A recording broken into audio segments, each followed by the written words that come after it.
unpack. We unpack. We unpack. Coming to you live, Boxing Ego Unpacked. Yeah.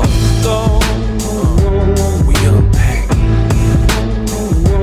We unpack.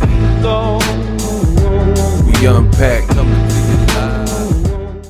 Anthony Joshua says Andy Ruiz is digging his own grave, people. The rematch is going to be good. It's going to be fire. Set your ass on fire. What up, Fight World? It's your boy Ego, and I'm back with some more boxing. Make sure you smash the like button. Also, subscribe to the channel for the latest and greatest unboxing. If you want to become part of the gang notification gang, please hit the bell icon. Shout out to the Super Chats, channel donations, the Venmo donations, and the Patreon family. We working. Now, this rematch, Joshua Ruiz, when it happens, has been a little bit of lack of clarity as far as the Saudi Arabia. We'll have to see how that plays out. But when it does happen, it's going to be very interesting. Some good things being said back and forth from both teams. Joshua just did an interesting, link in the description, interview. And he says that Ruiz smack talking is digging his own grave. I want to read a proper quote. Joshua says, quote, in the first fight, well, this part's not a quote, but he basically was saying in the first fight, he never really had met Ruiz before, so he didn't really have animosity or anything. This was the best opponent that they had to replace Gerald Big Baby Miller. Then Joshua says, and I quote, there wasn't that real fire. The smack talk is only digging his own grave because it's a different kind of thing now.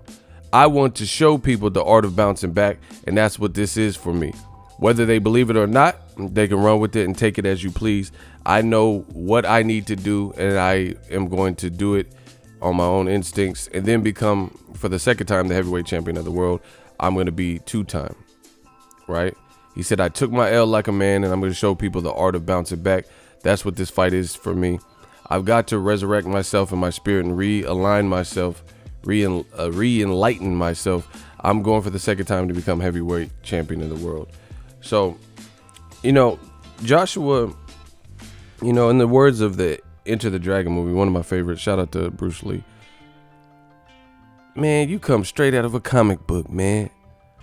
Joshua, I don't know who's behind him and stuff, but I really feel like they got Joshua all out of sorts. It's like he's conflicted. He wants to be, you know, on one end, like kind of hip hop and have a little bit of urban edge. Like he's saying, like, no squares in my circle, cuz, you know, saying stuff like that. But then on the other ends, he wants to be like this distinguished gentleman and, you know, real proper and maintain this image. And I just feel like it all gets lost in translation, so to speak, because it's not consistent. And you got to look at, if you follow this whole case and the whole story about the heavyweight division, which I have, because this is my job, this is what I do full time. But two, I'm excited. I've been excited that the heavyweight division for the first time in years is, you know, booming and blossoming. You know, before it was kind of like the Klitschko's had they run, and outside of the Klitschko's, it lay dormant. There was nobody that was really equipped to beat him at the time. You know, so I'm digging this fresh blood, seeing some, you know, F.A. Ajagbas and, you know, Tony Yokas and Daniel Dubois and, you know, these up in Philip Ergovich, any of these guys, you know, up and coming guys, and Adam Kaunacki or whatever, seeing what they could do. But I've been paying attention to it, and Joshua, he's too contradicting for my liking. I don't think he stays consistent.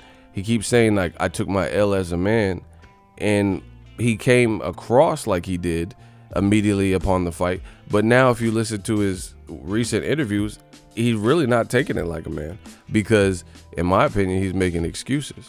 He's making several excuses as to why it happened, and, you know, really downgrading Andy Ruiz and making it sound like it was a fluke. I mean, he's saying I've taken my L like a man, but then he also told Sky Sports recently that Andy Ruiz received a lucky punch from the heavens, from the, you know, boxing gods.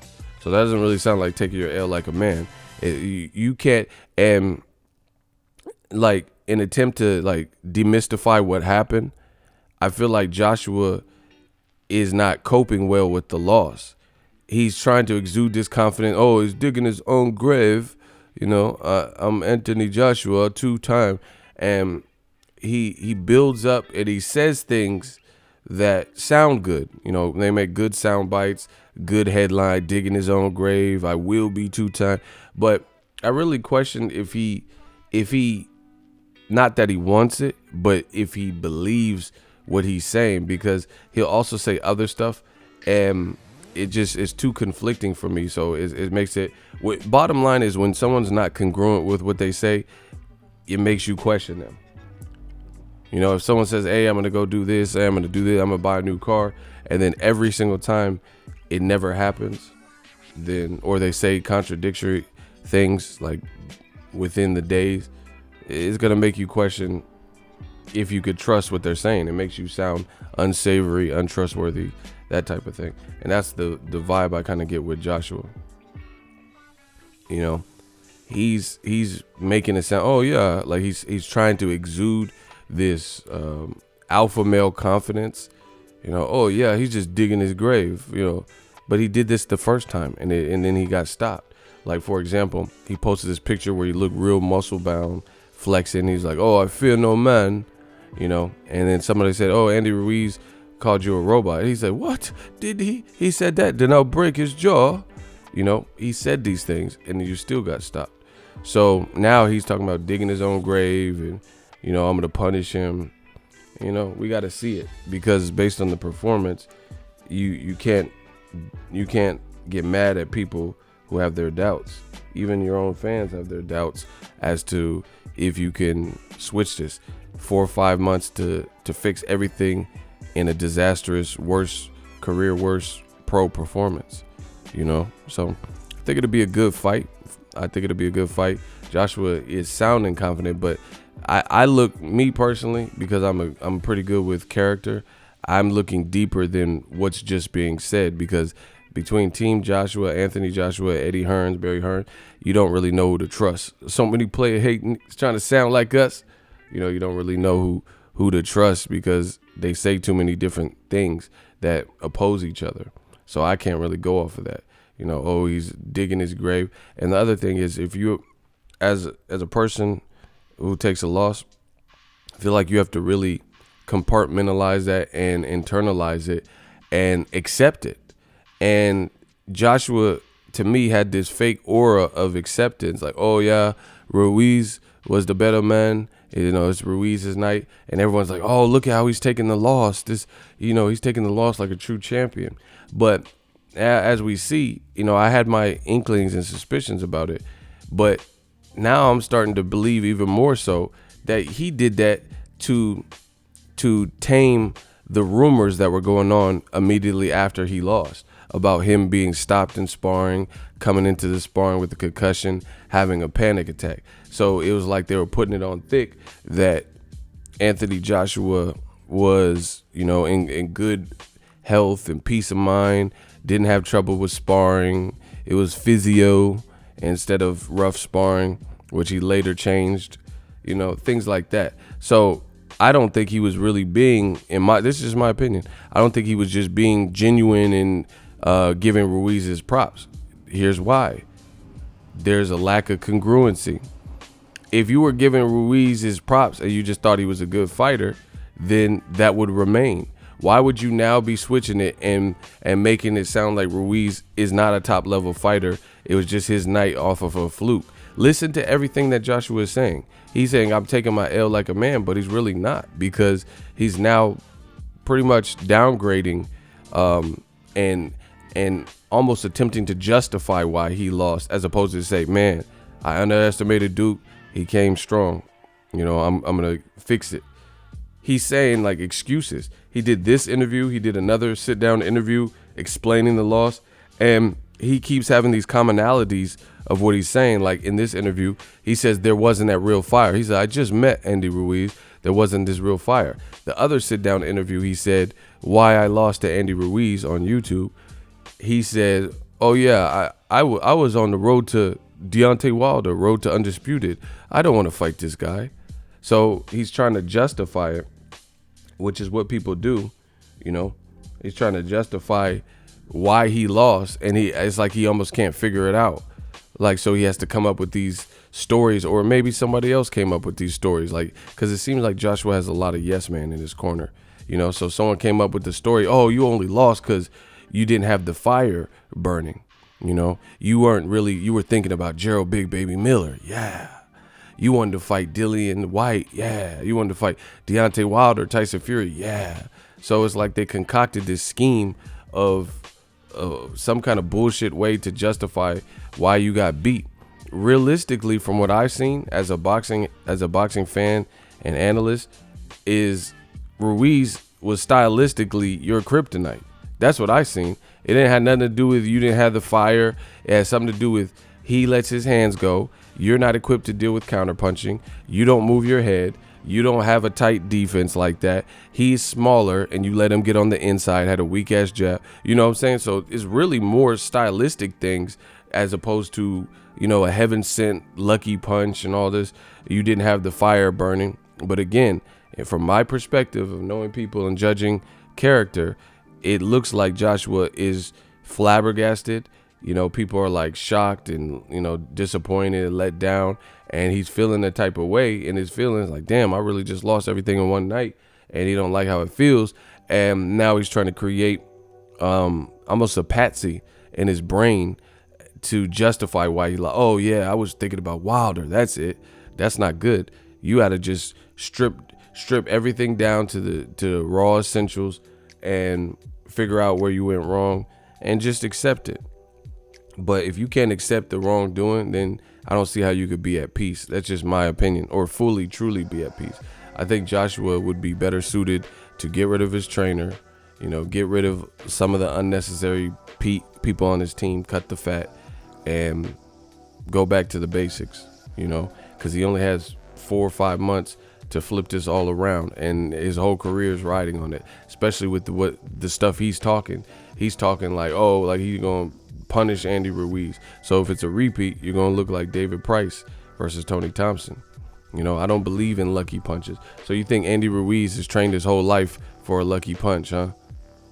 What's the point of being bullied as a kid and losing weight and gaining weight and all this shit, having several training camps, having an amateur pedigree, Andy Ruiz sparring with Evander Holyfield when he's 21 years old, right?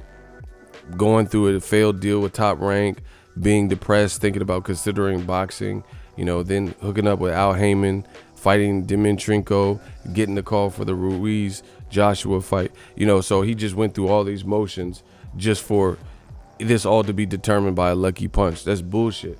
And people who say that sound like Joshua sounds like a casual.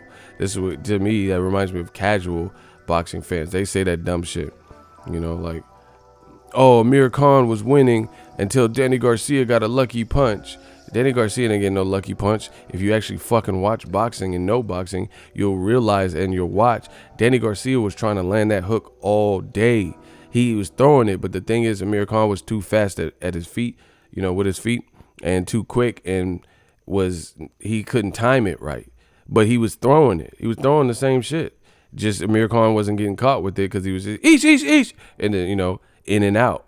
But he stayed and got greedy, and it started getting good to him, and he started staying in the pot, each, and then bop, and then he got clipped. But watch that fight again. People, this is what losers do, in my opinion. They try to marginalize it and, minimalize it and turn it to some other shit. Like these guys, Danny Garcia, Juan Manuel Marquez and shit, they train their whole life to land a lucky punch on Pacquiao or Amir Khan or in this case, Anthony Joshua. That's bullshit, and that's weak. That's loser talk to me, lucky punch. Ain't no damn lucky punch, especially when people have been doing this their whole life. What is the training for? You train, that's like a barber, cutting hair since they were a kid, starting off in a garage, going through different clippers and then landing on and earning the toolkit that worked for them the best and having nice things and Andy's clippers and cut mini heads and messed up and all that. And then they enter a barbering contest or some shit and win. You think that's just that's not by design? that's just, you know, they got lucky and all the other barbers were weak. So again, this is loser talk to me when people have to justify shit like that. Like, this is what people do.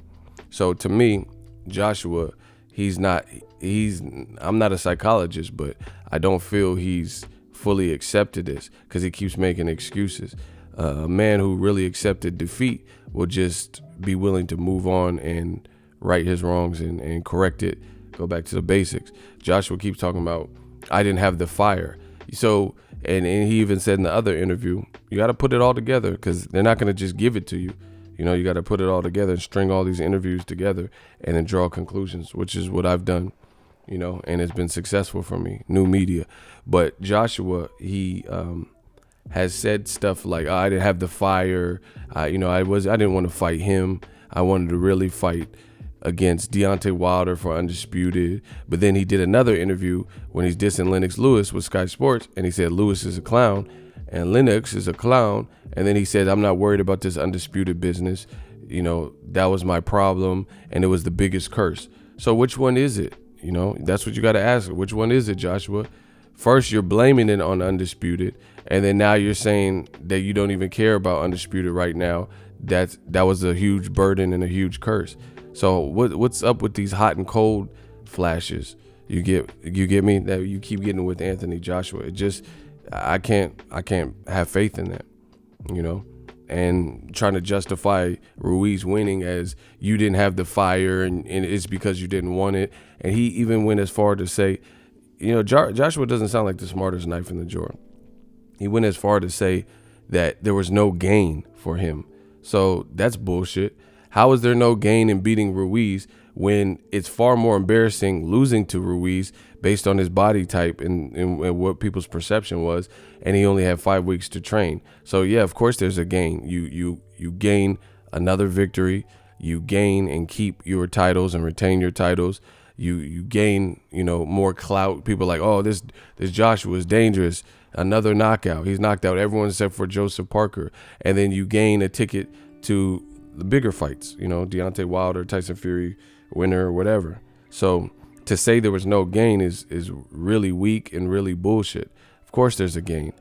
There's a gain. You extend your reign. You know, now you have a setback, and now you're trying to act like that's what you needed to get the desire going and to be motivated. So you had to lose to Ruiz, a guy you weren't supposed to lose to, in that fashion, and now you're just motivated. Now I'm supposed to believe that you, it's like almost like as if you wanted this to happen. You know, it just sounds bad. That's my opinion. We Unpacked, coming to you live. Drop your thoughts in the comment section. Make sure you smash the like button as always. Hate, comment, and subscribe. Till next video is Ego. So if you enjoyed this video and want more content like this on the channel, you can show your appreciation by going to the PayPal donate button or the YouTube support button, and you can donate any amount that you feel is equivalent to the value of this video. Much more to come. Thank you guys for your support. Boxing Ego, the future of boxing.